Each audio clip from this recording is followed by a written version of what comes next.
Hello दोस्तों, नमस्कार। एक और लेटेस्ट ओल्ड क्वेश्चन पेपर हम आपके लिए लेके आ गए हैं। जी हाँ दोस्तों, 29 अप्रैल 2023 को आयोजित हरियाणा टीजीटी का क्वेश्चन पेपर आज हम इस वीडियो में आपके लिए लेके आए हैं और इसकी ऑफिशियल आंसर की के अकॉर्डिंग सारे आंसर्स आपको बताए जाएंगे। तो जिन दोस्तों ने भी ये पेपर दिया है वो अपना स्कोर मैच करें और अब कमेंट बॉक्स में हमें लिख के बताएं कि उन्होंने कितना स्कोर किया है। साथ ही साथ जिन्होंने ये पेपर नहीं दिया है उन सभी दोस्तों को भी ये वीडियो देखना जरूरी है ताकि आपको एक आइडिया लग सके कि किस तरह के क्वेश्चंस आगामी सभी प्रतियोगी परीक्षाओं में पूछे जाने की संभावना है। तो शुरू करते हैं क्वेश्चन नंबर 1 के साथ। पूरे 100 क्वेश्चंस हम आपको इस वीडियो में सॉल्व कराने वाले हैं। So let's start with question number 1 and it is asking that which Haryanvi hosted the Tiranga at the 5th highest peak Mount Meru of Africa। Africa की 5वीं सबसे ऊंची चोटी माउंट मेरू पर किस हरियाणवी ने तिरंगा फहराया? तो option number 1 is correct here, Rohtash Khileri is correct answer. Number 2, Commonwealth games 2010 में किसने भारत के लिए सर्वप्रथम स्वर्ण पदक जीता? Option number B is correct here, Geeta Phogat. बात की जा रही है कॉमनवेल्थ गेम्स की, तो गीता फोगाट ने 2010 में भारत के लिए सर्वप्रथम स्वर्ण पदक जीता था। नेक्स्ट, निम्नलिखित में से कौन हरियाणा के प्रथम उर्दू राज कवि हैं?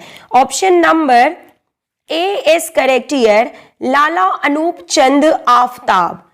कोटला हिल्स कहां स्थित है? Option number D is correct here, Nuh जिले में कोटला हिल्स स्थित है। ताजा स्टेट ऑफ फॉरेस्ट रिपोर्ट 2021 के अनुसार हरियाणा में वन आवरण राज्य के भौगोलिक क्षेत्रफल का कितना प्रतिशत है? Option number A is correct here, means 3.63%। 6th number question is asking, निम्नलिखित में से कौन से कथन पंजाब एवं हरियाणा उच्च न्यायालय के बारे में सही है?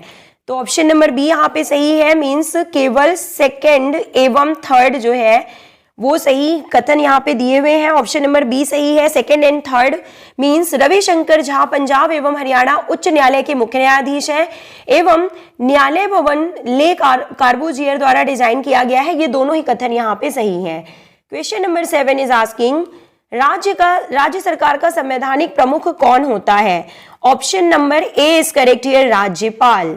हरियाणा सरकार द्वारा प्रारंभ की गई संत शिक्षा रविदास सहायता योजना किसके लिए है? Option number D is correct here, अप्रत्याशित। Option number D is correct here, अप्रत्याशित। ऑप्शन नंबर उपयुक्त में से कोई नहीं यहाँ पे सही होगा। पूछा जा रहा है कि हरियाणा सरकार द्वारा प्रारंभ की गई संत शिक्षा रविदास सहायता योजना किसके लिए है? तो आंसर की के अकॉर्डिंग जो इसका आंसर है वो है उपयुक्त में से कोई नहीं।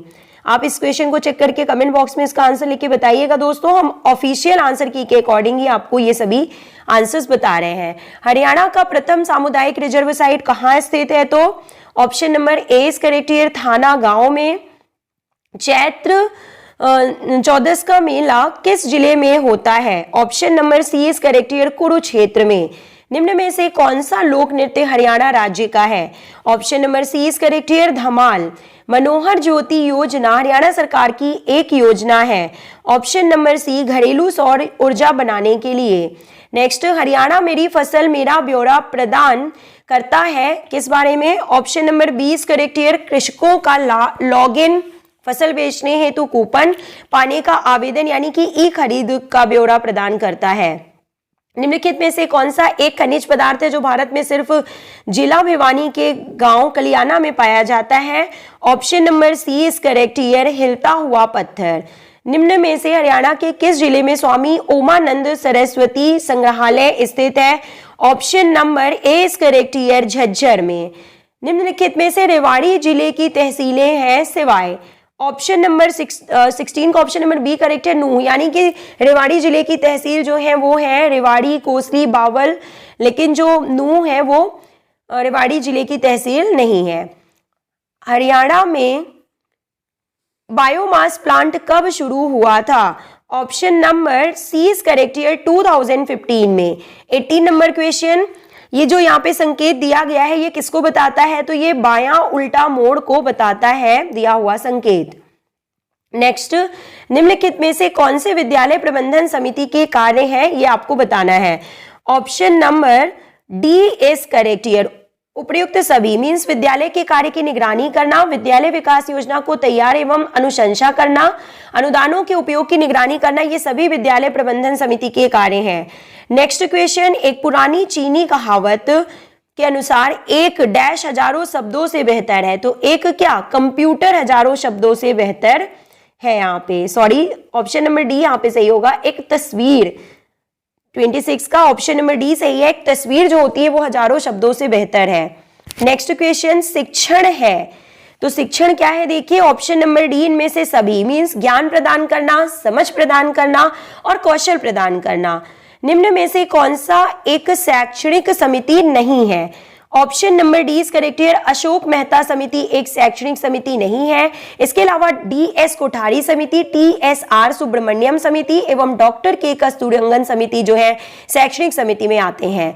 नेक्स्ट 29 नंबर क्वेश्चन, विद्यालय नेतृत्व पर निम्नलिखित में से कौन सा परिप्रेक्ष्य नेतृत्व की भूमिका निभाने के लिए शिक्षकों को सशक्त बनाने पर केंद्रित है? Option number B is correct here. वितरित नेतृत्व इज करेक्ट आंसर। यदि एक प्राथमिक विद्यालय में कुल 98 छात्रों का नामांकन है तो उस विद्यालय में सरकार द्वारा कितने शिक्षकों को नियुक्त किया जाएगा? Option number B is correct here 4। Okay, next, कोई भी शिक्षक। और क्या है इसका सही आंसर, देखिए option number D is correct here. उपरोक्त सभी मीन्स प्राइवेट ट्यूशन लेने में संलग्न नहीं होंगे, बच्चों को शारीरिक दंड देने में संलग्न नहीं होंगे, कक्षा में लैंगिक आधार पर अथवा सामाजिक भेदभाव में संलग्न नहीं होंगे या उन्हें नहीं होना चाहिए। और ये उपरोक्त सभी यहाँ पे सही है। रिलेटेड टू शिक्षक यानी एक शिक्षक से संबंधित। MBA का अर्थ निम्न में से क्या है? देखिए MBA की बात यहाँ पे की गई है। और देखिए क्वेश्चन पेपर में कुछ क्वेश्चंस बीच में जो रह गए थे, क्वेश्चन नंबर 19 यहाँ पे दिया हुआ है कि MBA का फुल फॉर्म क्या है? तो ऑप्शन नंबर बी यहाँ पे करेक्ट है, मोटर व्हीकल एक्ट 1988। ये MBA का फुल फॉर्म है, motor vehicle act 1988। Question number 20, आप जिस वाहन को चला रहे हैं उसका आपको पता होना चाहिए। विशेषताएं 50 अंडर सर्कल, ये किस चीज का संकेत देता है? देखिए आपको बताना है। तो option number D is correct here. वाहन को 50 किलोमीटर घंटे की रफ्तार से, प्रति घंटे की रफ्तार से चलाना, ये संकेत दिया जा रहा है यहाँ पे इससे। सिग्नल ट्रैफिक लाइटों में डैश डैश एवं डैश रंग होते हैं। तो कौन कौन से रंग होते हैं? देखिए लाल, हरा एवं पीला, ये 3 रंग होते हैं सिग्नल ट्रैफिक लाइटों में। प्रेक्षण योग्य व्यवहार जिसे एक शिक्षक छात्र को एक विचार या बिंदु पर लाने के लिए कक्षा में उपयोग कर सकता है, तकनीकी रूप से उसे क्या कहा जाता है? और इसे शिक्षण कौशल या टीचिंग स्किल के रूप में जाना जाता है। बच्चों की निःशुल्क एवं अनिवार्य शिक्षा अधिनियम 2009 की धारा 10 डैश के साथ संबंधित है। ऑप्शन नंबर सी, माता पिता एवं अभिभावक के कर्तव्यों के साथ यह धारा संबंधित है। नाउ 32 नंबर क्वेश्चन की ओर मूव करते हैं। RIE राई, साइट, नाई एंड ये जो संगठक इकाइयां हैं ये किसकी हैं? तो ये NCERT की संगठक या कंस्टिट्यूएंट यूनिट्स हैं। RTE का फुल फॉर्म क्या होता है? Option number D, right of children to free and compulsory education. RTE right of children to free and compulsory education act है RTE का मतलब। प्रधानाध्यापक का मुख्य दायित्व क्या होता है? Option number B is correct here. निर्देशात्मक योजना में नेतृत्व प्रदान करना। 35 नंबर क्वेश्चन, क्या NEP 2020 में 10वीं एवं 12वीं ग्रेडों के बोर्ड की परीक्षाएं जारी होंगी? हाँ, ये सही है। NEP 2020 के अनुसार व्यवसायिक शिक्षा प्रारंभ होगी किस क्लास से? तो कक्षा 6 से, कक्षा 6 यानी क्लास 6 से। बालिकाओं के सम्मान एवं गुणवत्तापूर्ण शिक्षा के लिए NEP 2020 कैसे प्राप्त किया जाएगा? ऑप्शन नंबर डी, उपरोक्त सभी यानी कि समग्र शिक्षा योजना 2.0 के तहत विशिष्ट प्रावधानों द्वारा SEDGS के लिए समर्पित संसाधनों का आवंटन करके, बालिकाओं के लिए अलग शौचालय की व्यवस्था करके, ये सभी इसमें शामिल हैं। नेक्स्ट क्वेश्चन, इनमें से कौन सा सल्फर डाइऑक्साइड प्रदूषण का एक उपयोगी जैविक सूचकांक है? Option number D is correct here, that lichens यहाँ पे लाइकेन्स या लीचेंस दिया हुआ है। तो ये इंडिकेटर है सल्फर डाइऑक्साइड पोल्यूशन के। ध्वनि प्रदूषण के चिरकालिक संपर्क का स्वास्थ्य पर क्या प्रभाव पड़ता है? ऑप्शन नंबर डी, कर्ण क्षीण यानी कि टिनिटस इसे बोला जाता है। 40 नंबर क्वेश्चन, यह परत हमें गर्मी से अधिक गर्म नहीं और ठंड में उतना अधिक ठंड नहीं रखता, वैज्ञानिक रूप से इसे क्या कहते हैं? ग्रीन हाउस इफेक्ट के रूप में इसे जाना जाता है। निम्नलिखित में से कौन सा तत्व महासागर में अपूरणीय क्षति के कारण पारिस्थितिकी के कार्य का महत्वपूर्ण सीमित कारक है? Option number B, phosphorus. 42 number question, निम्नलिखित में से कौन सा महानगरों में कूड़ा कचरा हटाने का सबसे सरल और सामान्य तरीका है? Option number C, landfill. Next, आमतौर पर कांच के बर्तनों को वर्षा जल के नमूने लेने के लिए अच्छा नहीं समझा जाता, क्यों? Option number C is correct here, कांच के बर्तन वर्षा के पानी के पीएच को प्रभावित करते हैं इसलिए। भारत की जल संभर प्रबंधन नीति का मुख्य उद्देश्य क्या है? The main M of the water shade management strategy of India. Option number D is correct here, मिट्टी संरक्षण। निम्नलिखित में से कौन सी गैस उत्पन्न होती है जब सैनिटरी लैंडफिल के अंदर का पदार्थ टूट जाता है? Option number A is correct here, methane. पृथ्वी द्वारा सौर ऊर्जा किसके माध्यम से प्राप्त की जाती है? Option number B is correct here, विकिरण यानी कि रेडिएशन। ओडम के अनुसार पौधे की सतह द्वारा अवशोषित प्रकाश KCl पर मीटर स्क्वायर पर डे में होता है, तो कितना होता है? 1500। निम्नलिखित में से हरियाणा के किस जिले में जयंती पुरातात्विक संग्रहालय स्थित है? Option number A is correct here, Jind. Shravan Kumar के नाम पर हरियाणा के किस जिले का नाम पड़ा? Option number D is correct here, Sonipat. उत्तर भारत का पहला परमाणु संयंत्र कहां स्थित होगा? Option number D is correct here, Gorakhpur में। Now the next question, physical education से संबंधित क्वेश्चन की सीरीज आ चुकी है दोस्तों, वीडियो को पूरा और लास्ट तक जरूर देखें। सोमैटोटाइप पर व्यक्तित्व आधारित वर्गीकरण को प्रस्तुत किया था, किसने किया था? Option number A is correct here, William Sheldon के द्वारा यह क्लासिफिकेशन दिया गया था। निम्नलिखित में से कौन से मनोवैज्ञानिक कारक खेल को प्रभावित करते हैं? ऑप्शन नंबर ए, आत्मविश्वास। फ्रेंच नेशगॉल के विचारों से किस देश की शारीरिक शिक्षा व्यवस्थित प्रभावित थी? Option number B, Denmark. French Nachtegall का संबंध डेनमार्क से है। निम्नलिखित में से कौन सा खेल में उपकरण प्रबंधन का एक हिस्सा नहीं है? ऑप्शन नंबर डी, प्रतियोगिताओं की योजना बनाना उपकरण प्रबंधन का हिस्सा नहीं है। इसके अलावा उपकरण की खरीद, रखरखाव एवं उपकरण के व्यवहार को दृष्टि में रखना, ये सभी उपकरण प्रबंधन के एक हिस्सा है। निम्नलिखित में से कौन सी गति के विकास के लिए एक विशिष्ट प्रशिक्षण कार्यक्रम प्रोग्राम है? ऑप्शन नंबर डी, अंतराल प्रशिक्षण। Which of the following is a specific training program for the development of speed? तो स्पीड के डेवलपमेंट के लिए इंटरवल ट्रेनिंग एक बहुत ही अच्छी ट्रेनिंग है। निम्नलिखित में से कौन सा एक अष्टांग योग का प्रकार नहीं है? ऑप्शन नंबर ए, हठ। हठ जो है वो it is not a type of अष्टांग योग। यम, नियम, आसन, प्राणायाम, प्रत्याहार, धारणा, ध्यान, समाधि, ये आठ शामिल किए जाते हैं अष्टांग में। नेक्स्ट क्वेश्चन, कौन सा भारत में सर्वोच्च खेल सम्मान पुरस्कार है? और देखिए बात की जा रही है यहाँ पे ऑप्शन नंबर ए की राजीव गांधी खेल रत्न पुरस्कार, जिसे मेजर ध्यानचंद खेल रत्न पुरस्कार के रूप में जाना जाता है। निम्नलिखित में से कौन सा अष्टांग योग के 8 अंगों में से एक नहीं है? ऑप्शन नंबर डी, अनुलोम विलोम जो है ये अष्टांग में नहीं आता। योग का इतिहास क्या है? तो क्या है करेक्ट आंसर? देखिए ऑप्शन नंबर बी, यह 5000 वर्ष पूर्व भारत में उत्पन्न हुआ था। ये योग के इतिहास से संबंधित है। प्रत्येक दल के लिए बास्केटबॉल में कितने खिलाड़ी कोर्ट पर होते हैं? ऑप्शन नंबर ए, 5 और 7 सब्स्टिट्यूट खिलाड़ी होते हैं। मूल्यांकन एवं मापन के सिद्धांतों में क्या शामिल है? ऑप्शन नंबर ए, विश्वसनीयता, वैधता एवं वस्तुनिष्ठता। Reliability, validity and objectivity. निम्नलिखित में से किस खेल में शटलकॉक की आवश्यकता होती है? तो बैडमिंटन में।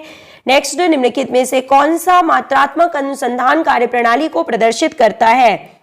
Option number B, second, fourth and fifth means एक से एक साक्षात्कार, सकेंद्रित समूह एवं सहसंबंध अनुसंधान, ये सभी जो है क्वांटिटेटिव रिसर्च मेथोडोलॉजी से संबंधित है। नेक्स्ट क्वेश्चन, वॉलीबॉल में नेट पर भेजने से पहले एक टीम गेंद को कितनी बार छू सकती है? ऑप्शन नंबर यहाँ पे बी दिया हुआ है कि 2 बार। देखिए यहाँ पे 2 कंसेक्यूटिव टचेस आर अलाउड लिखा हुआ है,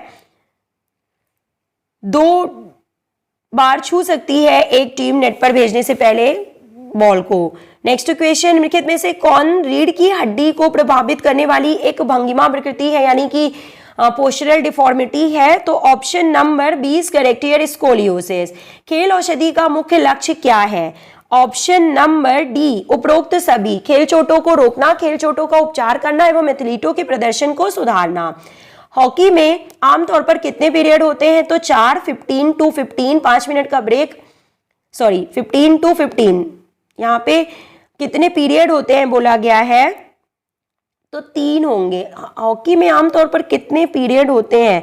अकॉर्डिंग टू आंसर की इसका जो आंसर है वो 3 है, लेकिन आप सभी को पता है दोस्तों कि हॉकी 15-15 मिनट के 4 क्वार्टर्स में खेला जाता है, 15 to 15, और बीच में 5 मिनट का ब्रेक होगा, फिर 15 to 15। तो ये यहाँ पे आंसर की के अकॉर्डिंग आंसर 3 दिया हुआ है, लेकिन ये 4 इसका सही आंसर होगा। टेनिस में 40-40 के एक स्कोर का वर्णन करने के लिए किस शब्द का इस्तेमाल किया जाता है? तो ये होगा ड्यूस शब्द का इस्तेमाल किया जाता है। क्रेस्मर द्वारा व्यक्तित्व का वर्गीकरण किस पर आधारित है? तो body type, 69। Option number A is correct. ये शरीर के प्रकार को बताया गया था क्रेस्मर के द्वारा। निम्नलिखित में से कौन सा खेलों में एक माइनर गेम है? तो option number C is correct here, ultimate frisbee एक माइनर गेम है। रग्बी, लैक्रोस, टेबल टेनिस और ये जो है नहीं आते, ये अल्टीमेट फ्रिस्बी जो है वो एक माइनर गेम में शामिल किया जाता है। निम्नलिखित में से कौन सा एक आम खेल चोट नहीं है? ऑप्शन नंबर डी, कंकशन एक आम खेल चोट नहीं है। किन्सियोलॉजी एवं बायोमैकेनिक्स के मध्य प्राथमिक अंतर क्या होता है या डिफरेंस क्या होता है? तो ऑप्शन नंबर ए यहाँ पे सही है कि किन्सियोलॉजी मानव गतिविधि का अध्ययन है, जबकि बायोमैकेनिक्स बायोलॉजिकल सिस्टम के यांत्रिक गुणों का अध्ययन है। Kinesiology is the study of human movement, while biomechanics is the study of the mechanical properties of the biological system. Next question, निम्नलिखित में से कौन सा गति का एक नियम नहीं है? Option number C, law of conservation of energy. निम्नलिखित में से कौन एक संधियों की गतिविधि नहीं है? Option number C is correct here, supination जो है वो ज्वाइंट मूवमेंट में नहीं आता। कौन सी प्राचीन, इसके अलावा देखिए flexion, abduction, extension joint movement में शामिल किया जाता है। कौन सी प्राचीन सभ्यता शारीरिक शिक्षा एवं खेलों को बढ़ावा देने के लिए जानी जाती है? Option number B, Greece is correct answer. निम्नलिखित में से कौन सा किन्सियोलॉजी एवं बायोमैकेनिक्स में विश्लेषित एक मौलिक गतिविधि का उदाहरण नहीं है? ऑप्शन नंबर बी, तैरना यानी कि स्विमिंग इज करेक्ट आंसर। खेलों में समाजशास्त्र का मुख्य उद्देश्य क्या होता है? ऑप्शन नंबर बी, खेलों में सामाजिक कारकों एवं संस्थानों का परीक्षण करना खेलों में समाजशास्त्र का मुख्य उद्देश्य है। निम्नलिखित में से कौन सा प्राणायाम का एक प्रकार नहीं है? ऑप्शन नंबर सी, दीर्घ मीन्स दीर्घ। इसके अलावा देखिए भस्त्रिका, कपालभाति, उज्जयी, ये सभी प्राणायाम में शामिल किए जाते हैं। सूर्य नमस्कार क्या है? Option number C, option number C, एक क्रम में किए गए योगासनों की एक श्रृंखला है सूर्य नमस्कार। क्वेश्चन नंबर 80, निम्नलिखित में से कौन सा खेल प्रबंधन का एक हिस्सा नहीं है? Option number D is correct here, मौसम की स्थिति का प्रबंधन। इसके अलावा देखिए आधारभूत संरचना का प्रबंधन means management of infrastructure, management of finance and management of personal relationship जो है खेल प्रबंधन का एक हिस्सा है, लेकिन मौसम की स्थिति का प्रबंधन इसमें शामिल नहीं किया जाता। खेल नीतियों एवं नियमों का प्राथमिक कार्य क्या है? ऑप्शन नंबर ए, स्वच्छ निष्पक्ष खेल को बढ़ावा देना। निम्नलिखित में से कौन सा खेलों में वित्त प्रबंधन का एक हिस्सा नहीं है, यानी कि फाइनेंशियल मैनेजमेंट इन स्पोर्ट्स नहीं है? ऑप्शन नंबर डी, यानी कि अनुशिक्षण मींस कोचिंग, इसमें नहीं आता। इसके अलावा बजटिंग, फोरकास्टिंग, टैक्सेशन को फाइनेंशियल मैनेजमेंट में शामिल किया जाता है। निम्नलिखित में से कौन सा एक कारक है जिसका विचार खेल आयोजनों की योजना बनाने के दौरान नहीं किया जाना चाहिए? Option number D is correct here, दर्शकों की संख्या मींस नंबर ऑफ स्पेक्टेटर। खेल प्रबंधन में जोखिम प्रबंधन की क्या भूमिका है? ऑप्शन नंबर बी, वित्तीय हानि के जोखिम को कम करना, to reduce the risk of financial loss. खेल प्रबंधन में जोखिम प्रबंधन की मुख्य भूमिका होती है। नेक्स्ट, निम्नलिखित में से कौन सी खेलों में मनोविज्ञान की परिभाषा है? ऑप्शन नंबर बी, खेलों में व्यवहार एवं मानसिक प्रक्रियाओं का अध्ययन खेल मनोविज्ञान कहलाता है। इंट्राम्यूलर खेल निकायों का प्राथमिक कार्य क्या है? ऑप्शन नंबर बी, एक ही संगठन के भीतर प्रतियोगिता का आयोजन करना है। खेलों में नेतृत्व गुणवत्ता क्या है? ऑप्शन नंबर ए, संचार, निर्णय लेना, संघर्ष समाधान, अनुकूलन एवं क्षमता, communication, decision making, conflict resolution and adaptability जो है यहाँ पे खेलों में नेतृत्व गुणवत्ता में शामिल किया जाता है। निम्नलिखित में से कौन सा खेलों में आधारभूत संरचना प्रबंधन का एक हिस्सा नहीं है? ऑप्शन नंबर डी, प्रतियोगिताओं की योजना इज करेक्ट आंसर। और देखिए पूछा गया है कि management of infrastructure in sports में नहीं आता है, तो प्लानिंग ऑफ कंपटीशन नहीं आता, इसके अलावा maintenance of facilities, design of facilities और सिलेक्शन ऑफ इक्विपमेंट आता है। खेल प्रशिक्षण समयकरण का उद्देश्य क्या उद्देश्य है? ऑप्शन नंबर सी, प्रशिक्षण तीव्रता एवं आयतन समय के साथ बदलना खेल प्रशिक्षण समयकरण का उद्देश्य है। निम्नलिखित में से कौन सा प्रशिक्षण मोड डिजाइन किया गया है एक एथलीट के गति, चपलता एवं वेग को सुधारने के लिए? ऑप्शन नंबर बी यहाँ पे सही है। देखिए प्लायोमेट्रिक ट्रेनिंग, पहले भी हमने एक आंसर की अनऑफिशियल आंसर की बताई थी दोस्तों आपको, जिसमें ये सभी आंसर हम आपको पहले ही बता चुके हैं। Plyometric is correct answer. निम्नलिखित में से कौन सी प्रशिक्षण विधि की विशेषता उच्च तीव्रता के अंतराल के बाद आराम की अवधि है? Option number D is correct here, high intensity interval training, HIIT, खेलों के लिए तकनीकी तैयारी संदर्भित करता है। ऑप्शन नंबर डी, खेल के विशिष्ट कौशलों में एथलीट के प्रभुत्व को। निम्नलिखित में से कौन सा राष्ट्रीय खेल पुरस्कार भारत में नहीं दिया जाता? Option number D is correct here, Ramnath Goenka श्रेष्ठता पुरस्कार भारत में नहीं दिया जाता है। शौकिया एवं पेशेवर खेलों के मध्य क्या अंतर होता है मुख्य रूप से? तो ऑप्शन नंबर आंसर की के अकॉर्डिंग यहाँ पे जो ऑप्शन नंबर डी है वो सही दिया हुआ है, जबकि इसका सही आंसर ये होगा कि पेशेवर एथलीटों को भुगतान किया जाता है जबकि शौकिया एथलीटों को नहीं किया जाता है। ओके सॉरी, उपरोक्त सभी है यहाँ पे, तो ये भी सही है कि शौकिया एथलीटों से पेशेवर एथलीट ज्यादा कुशल होते हैं, ये भी सही है। और शौकिया एथलीट किसी भी खेल में भाग ले सकते हैं जबकि पेशेवर एथलीट सिर्फ विशिष्ट खेलों में भाग ले सकते हैं। उपरोक्त सभी यहाँ पे दिया हुआ है जो कि सही है। नेक्स्ट, खेलों पर डोपिंग का क्या प्रभाव होता है? What is the impact of doping on sports? Option number C is correct here, यह एथलीटों की सुरक्षा को बढ़ाता है। निम्नलिखित में से कौन सा एथलेटिक में एक फील्ड इवेंट है? तो देखिए long jump is correct answer. निम्नलिखित में से कौन सा चपलता के विकास के लिए एक विशिष्ट प्रोग्राम है? ऑप्शन नंबर बी, प्लायोमेट्रिक प्रशिक्षण। निम्नलिखित में से कौन सा शारीरिक शिक्षा का एक समाज शास्त्रीय आधार है? ऑप्शन नंबर बी, संस्कृति is correct answer. Now second last question, निम्नलिखित में से कौन सा खेल प्रशिक्षण का एक सिद्धांत नहीं है? तो ऑप्शन नंबर डी, यादृच्छीकरण यानी कि रेंडमाइजेशन सही है। और लास्ट क्वेश्चन है कि शुद्धि क्रियाएं क्या है? ऑप्शन नंबर सी, सफाई अभ्यास की एक श्रेणी, a series of cleaning practices. तो दोस्तों वीडियो पसंद आया हो तो लाइक जरूर कीजिएगा। मिलते हैं नेक्स्ट वीडियो में, till then take care, good bye.